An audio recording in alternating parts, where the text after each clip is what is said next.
Following on from our 10 favourite American foods that Aussies crave video, today it's the turn of the American expat community in Australia to have their voice. What's the go-to food item that Americans crave? Have we managed to convert them to Vegemite on toast for brekkie or a snag at Bunnings on a Saturday? Stick around and I'll count them down from 10 all the way to number 1 on From Down Under to Down South. Can you hear the thunder?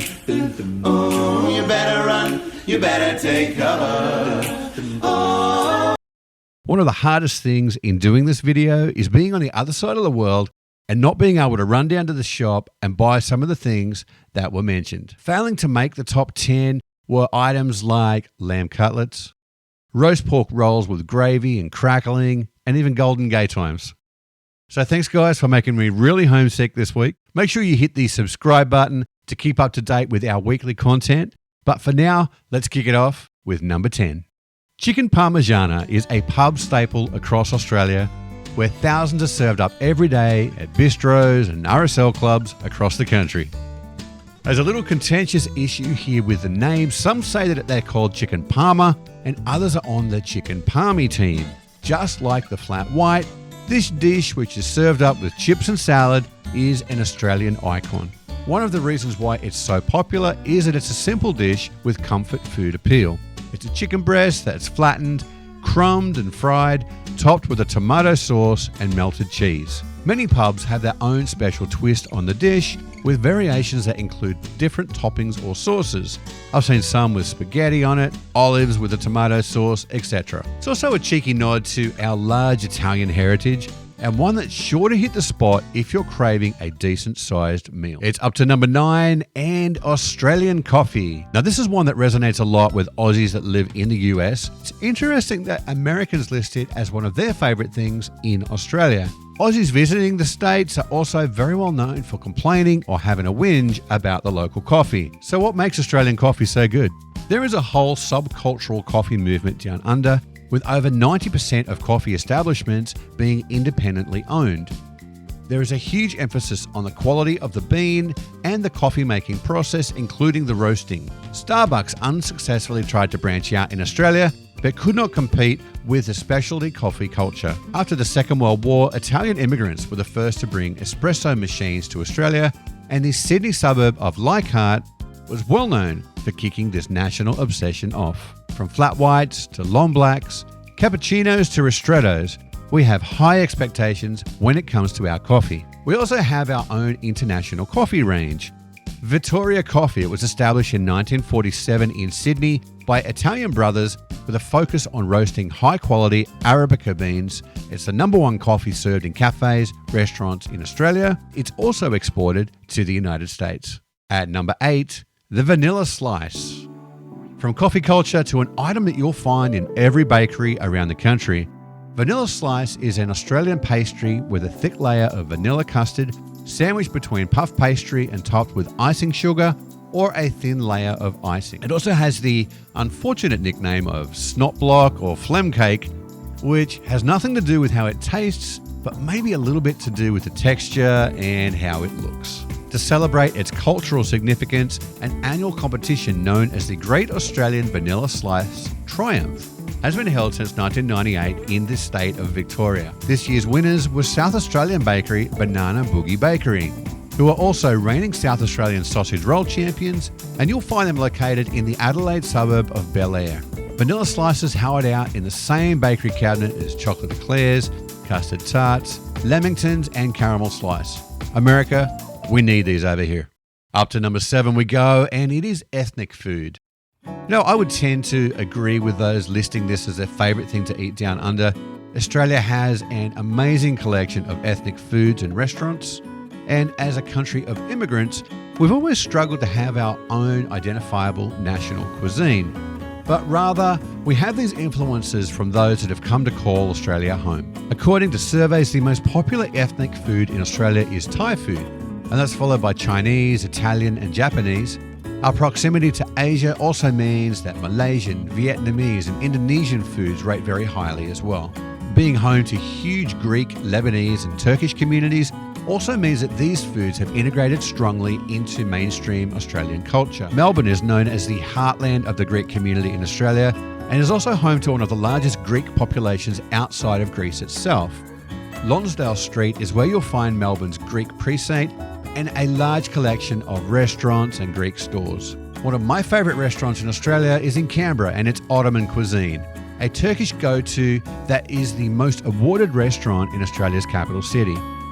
Located in the Parliamentary Triangle, they've been winning Best Restaurant awards for almost 30 years. From the exotic to the true blue Aussie at number 6, sausage rolls. This is another Australian bakery item and also something that you'll find in gas stations across the country. It's an easy morning tea or lunch item that originated in the UK as a dish of the working class, but has now become a part of Australian culture. It's essentially puff pastry formed into tubes around savoury sausage meat, glazed with egg or milk before being baked. You can eat them hot or cold. Usually you'll have tomato sauce with them too. The gold rush was where this dish's popularity soared as miners sought quick and easy meals that could be eaten on the go. The sausage roll has now become a staple at sporting events, picnics and other social gatherings. You'll also find mini versions of these at kids' birthday parties, and it's also popular in New Zealand. The Australian bakery in Marietta, Georgia, they sell them freshly made, so if you are down Atlanta way, get in and check them out on the Old Town Square, the Australian Bakery. Trading one sausage for another with our number 5, it's the sausage sizzle. This is both an event and a food item and is something personally that I crave. A barbecued thin beef sausage on a buttered slice of bread with grilled onion and tomato sauce. It's so simple, but it's also so delicious. The term sausage sizzle refers to a community event typically held as a fundraiser for charities, schools, sports clubs, or other organisations. It's also common for volunteer bushfire brigades to hold these to raise money for new equipment. Nowadays, you're almost guaranteed to see one of these outside of a Bunnings warehouse on a Saturday and at a polling booth on election day, where they've become known as democracy sausages. The democracy sausage has become so well recognised in Australia that in the 24 hours leading up to the 2016 federal election, Twitter changed their emoji for the election from a ballot box to a sausage lying on a slice of white bread topped with sauce. It's also caused controversy when the Labor Party leader, Bill Shorten, bit into his sausage from the middle rather than the end. Then there was a controversy around the onion, with Bunnings stating it must go on the bottom of the sausage to stop it from falling on the floor. The general consensus is that it goes on the top. America has election controversies. We have ones about sausage sangers in Australia. At number 4, the HSP. When I saw people saying their favourite thing to eat was a HSP in Australia, I was a little confused. Honestly, maybe I've been away from home too long, but I had never heard of it. When seeking late night snacks, Australians have often looked for the glowing lights of a neon-lit Middle Eastern takeaway. A post-pub kebab was a usual thing that I would go for, but nowadays, the Halal snack pack is the item of choice for those at the end of or during a big night out on the doner kebab meat of either lamb, chicken or beef, on top of hot chips with chili, garlic and barbecue sauces, cheese, all together in a box. It's been described as the new staple takeaway dish of kebab shops across the country. In Western Australia, it's also known as a meat box, and in South Australia, an AB. I have looked into what AB actually stands for, and I might leave that up to somebody in the comments to elaborate a little bit further for me. The HSP originated as a type of fusion between Middle Eastern and European cuisines and is now a huge part of Australian culture. Fans rate their experiences based not only on the quality and the taste of the food, but on the outside signage of the store, whether they are greeted when they walk in with a "Hey brother" or a "Hey sister," and the crispiness of the chips at the bottom of the meat pile. The crispier, the better. At number 3, the Pavlova. Australia and New Zealand have a sibling rivalry when it comes to the origins of this one.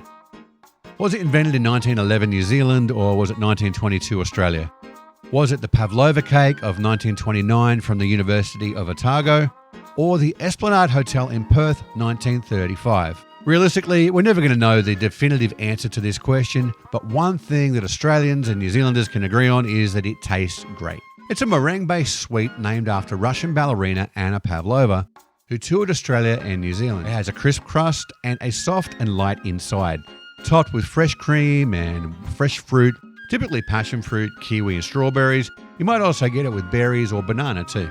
It's a popular dessert for Christmas Day or Australia Day and is one of the things that Aussies living overseas are well known to take to parties and serve guests, given that it's not too difficult to make from scratch and it is such an icon of Australian cuisine. It's a lot lighter to eat than traditional Christmas puddings or cakes as well, given that Christmas is in the middle of an Australian summer. You'll also find mini pavlovas in bakeries that can be eaten for morning tea as well. It's up to number 2 we go, meat pies. This one was so close to claiming the top spot, and for good reason. Who doesn't like a good meat pie? The average Australian eats more than 12 meat pies a year. It's typically a hand-sized pie containing diced or minced meat and gravy. Served hot, it could also feature onion, mushrooms, cheese, mashed potato, or my favourite, the chicken curry pie. You'll typically have a dollop of tomato sauce on them, and you'll need to get used to eating them with your hands. It was named Australia's national dish in 2003 and forms a large part of the Australian identity. You'll buy these in bakeries across the country, but they can also be bought frozen from the supermarket, at sporting events, service stations, school cafeterias, and food trucks. 4 and 20 pies are probably the most iconic brand and also have a very close relationship with the Aussie rules football. Throughout the years, the popularity of meat pies in Australia has led to various regional adaptations and creative variations of the recipe. So whether it's the addition of kangaroo, crocodile or emu meat, or the incorporation of special spices and herbs, there is always something new to discover in the world of Aussie meat pies. We've made it to the pointy end of our top 10 and the number one thing to eat when visiting Australia, as voted for by the American expat community, Tim Tams.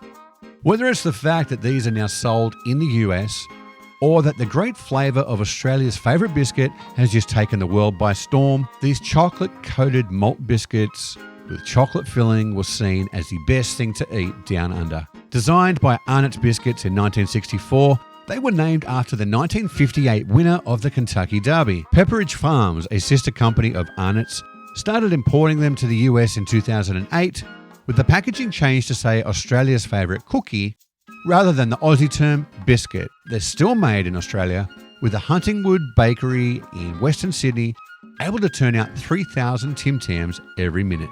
Tim Tams have often been marketed in Australia as a never-ending packet, including this one from a young Kate Blanchett in 1994. 3,000 years in that. How dull. You know the deal? 3 wishes and all that? 3, huh? All right. I want a packet of Tim Tams that never runs out. You have 2 wishes left. Then we'll have 2 more of those. Arnott's Tim Tam. What more could you want? There's been plenty of different varieties released over the years, including double-coated, dark chocolate, caramel, honeycomb, and chalk orange. In 2004, they brought out Tia Maria and Kahlua versions of the biscuit, which concerned the wowzers that kids would become alcoholics by eating them. So there you have it, the top 10 foods to eat in Australia. Do you agree? Personally, I would have mentioned seafood, fruit, and lamb as my go-tos back home, but I am always partial to a good meat pie or a sausage roll. We'll catch you next time, guys. Stay safe.